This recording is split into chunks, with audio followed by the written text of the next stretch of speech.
self-actualization refers to becoming the best person you can become. It is hearing the inner voice and what's clamoring inside that needs to be unleashed. So a potential that needs to be actual, and so actualizing, making real what you can be. And the philosophy of the psychology of self-actualization is that if you play yourself small, if you sell yourself short, you'll be unhappy. You'll not tap into what we humans are designed to be. But if you're always listening for that inner voice and identifying what's clamoring inside to be developed, then this is the path of happiness. We're most happy when we're becoming more and more who we can become. So Abraham Maslow said, you'll never self-actualize. It's not that, okay, Thursday afternoon at 2 o'clock I self-actualized. It's not that kind of a thing. It's I'm self-actualizing. I'm actualizing more of my health potential. I'm actualizing more of my creative potential, my innovative potential, my loving potential, my ability to confront effectively potential, my leadership potential. So these potentials are the things that are possible for us humans, and as you unleash one thing and are be unleashed to something else, more emerges. So I like to say that it is actualizing your highest and your best visions and values and meanings so that it becomes your best performances. To excel ourselves.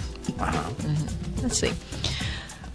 And well, as many people, when they start their journey in NLP, they will start from NLP practitioner program. Okay. And the next level will be the master practitioner program. Can you tell us what is the difference between practitioner program and master practitioner program? When I learned NLP practitioner, I thought that it was more valuable than my first university degree. I would exchange the first bachelor's degree I ever got for just that practitioner course. Wow. What a person learns in NLP practitioner is how to run your own brain and the languages of the mind. And if you can run your brain, you'll manage your state. And just think how valuable that is. There are university graduates, there are master degree graduates who have no emotional control. They can't control their moods, their attitudes. They are victims of what people do to them. So NLP practitioner, and if anybody's listening, I would say get to practitioner and take it. I spent $3,000 in 1987 to learn NLP, and usually today it doesn't cost you that much. Yes. So NLP practitioner, you'll learn how to run your own brain. You'll learn how to use language effectively. You'll learn the meta model of language and the distinctions that'll help you to be sane in how you talk to yourself and talk to others. You'll learn strategies for motivation, strategies for decision. You'll be able to make good decisions in your life. And how valuable is that? So educated people make stupid decisions because they don't understand what they're making decisions for. So NLP Prac will lead you into great decision making. You'll learn some modeling skills. You'll learn how to, when you see someone who can do something of excellence, not compare yourself and feel bad because they're better. You'll go, this can enrich me. A little conversation, and I can learn how I can accelerate my learning.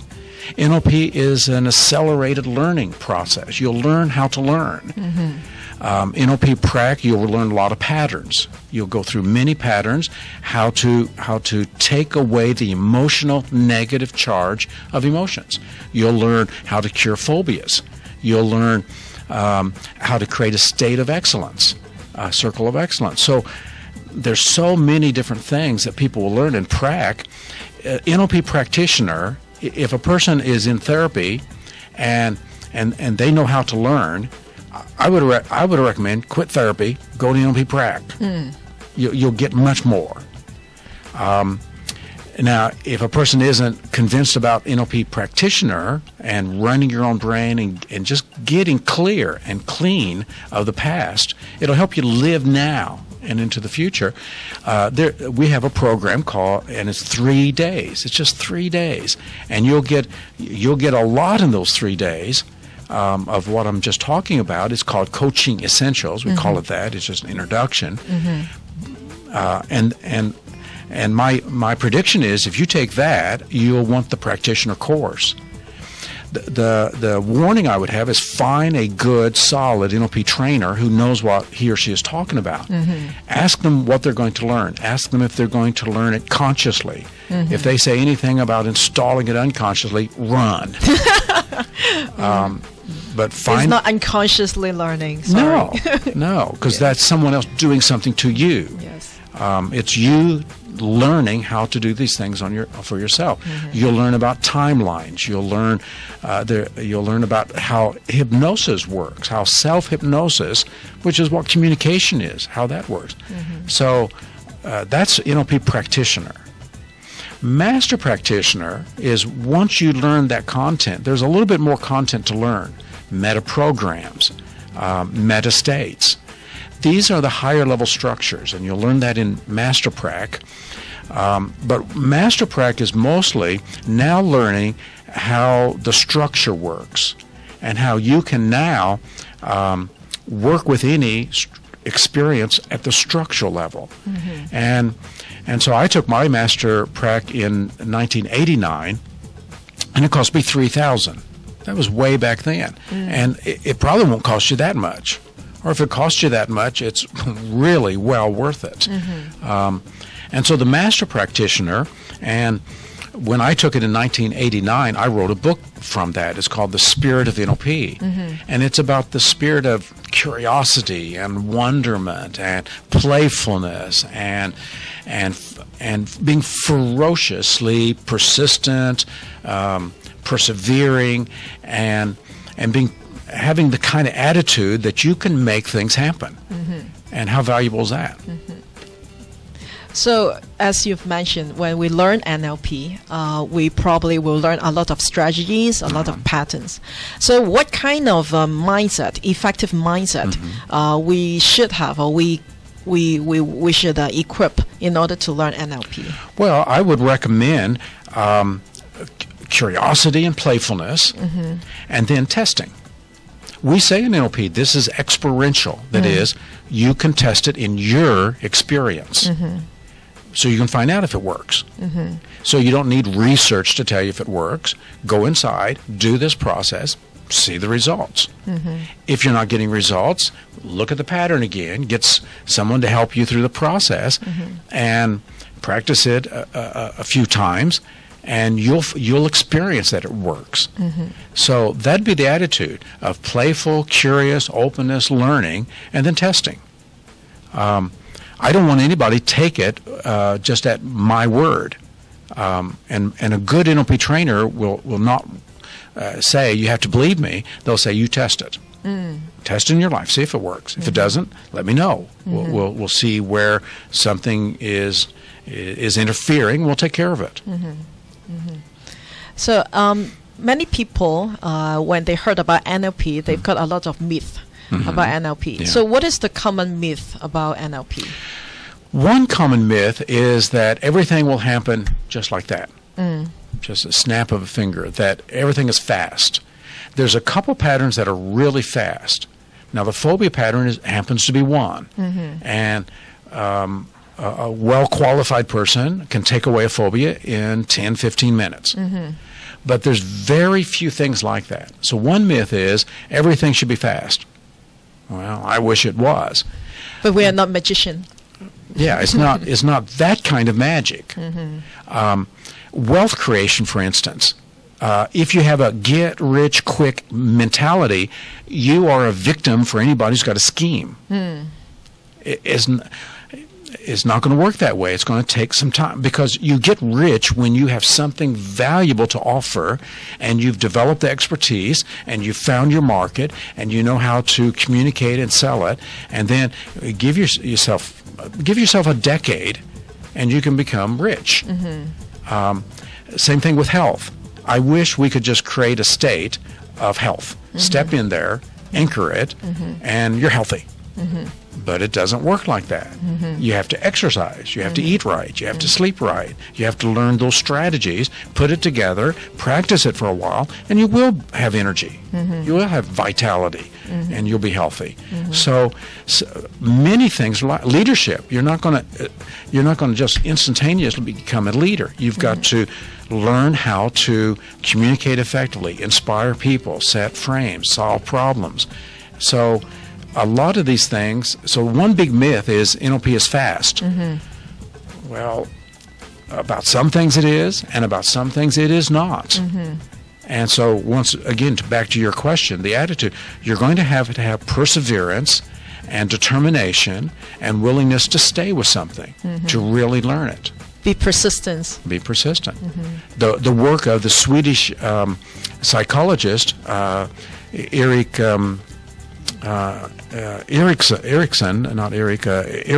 work is that it is the 10-year rule. And the 10-year rule is that anybody of expertise has devoted 10 years of persistence to something.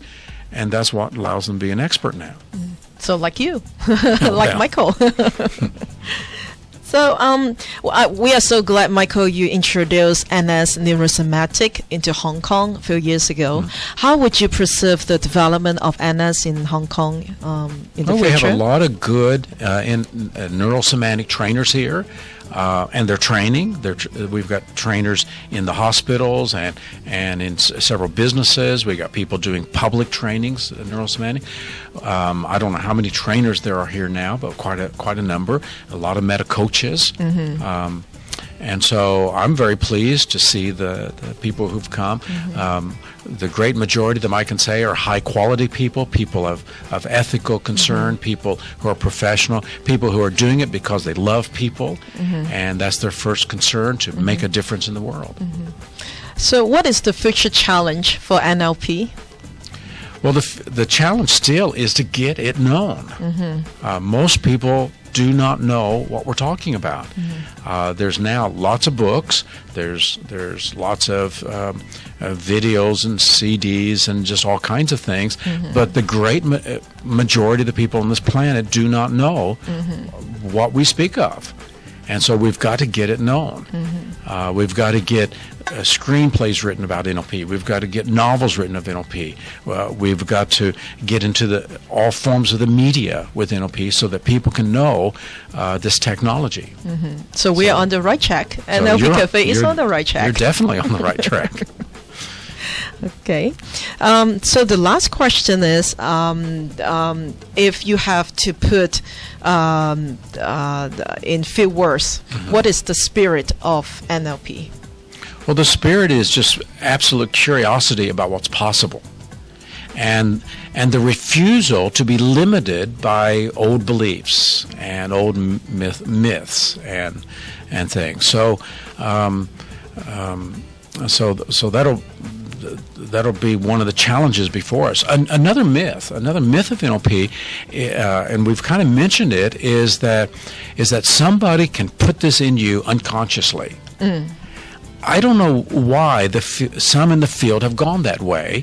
One of the things that was modeled early was hypnosis. And some people are just so enthralled with hypnosis that they just want to hypnotize people. And so then they've come up with this idea that you don't have to learn it. You don't have to consciously know it, and it can be just installed in you. Well, that's a science fiction myth. And I don't think it serves us well to go in that direction. Because what we want to do, and the spirit, is to take personal responsibility of learning it, knowing it, and then letting people know what we're doing with it, and not trying to do something to someone without their permission and their awareness. So the level of respect, I think that's another challenge for the future, for those who have been misusing it in those ways to grow beyond that childish use of it. Okay. Michael, thank you for your interview, and I'm good. sure that all the audience will learn a lot and know more about NLP from this. Thank you. Thank you.